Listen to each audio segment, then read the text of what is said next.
හරි. පරිස්සමෙන් ඉඳපල්ලා මම කොහෙන් මතුවේයිද දන්නේ නැහැ.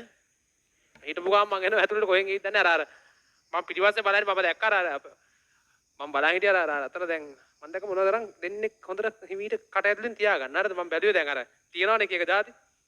බලලා ශනිකව අල්ලගන්නද බලද්දි මේ ලුණු මිරිස් තිබ්බේ. හැට දාප්ප කනවා පිටිපස්සේ ආලා. ඉල්ලෙච්ච මේ කියපන්කෝ දැන් මේ වෙලාව කීයද? තව සෙමිනාර් එක පටන් ගන්න පැය දෙකක් ගියේ නැහැ. එතන ඒ වැදෙන ආප්ප බිම හැරිලා. දැන් මම ඔය කිව්ව ගමන් විශ්වාස කරන්න මම ඔක්කොම බැලුවා එහාට මෙහාට ගලා ආප්ප හැරිලා ඒක කනවා. ඒ කියන්නේ දැන් එක්ක දැන් ආප්ප කනවා නම් ලුණු මිරිස් එක්ක එකට එකතු කරලා අනාගෙන කාපන්කෝ. ආප්පේ කාලා ලුණු මිරිස් පොඩ පොඩ කඩ ඇතුලේ තියාගන්න. මොන හිඟන වැඩක්ද මං ඒ කරන්නේ?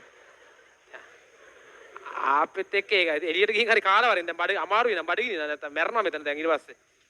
අර පොඩි උන් අර මොන්ටිසෝරි ගියාට පස්සේ අර ඉන්ටර්වල් එකට කලින් අර හිමීටි මීට කෑල්ල කන්න බෑග් එකෙන් එළියට අරගෙන.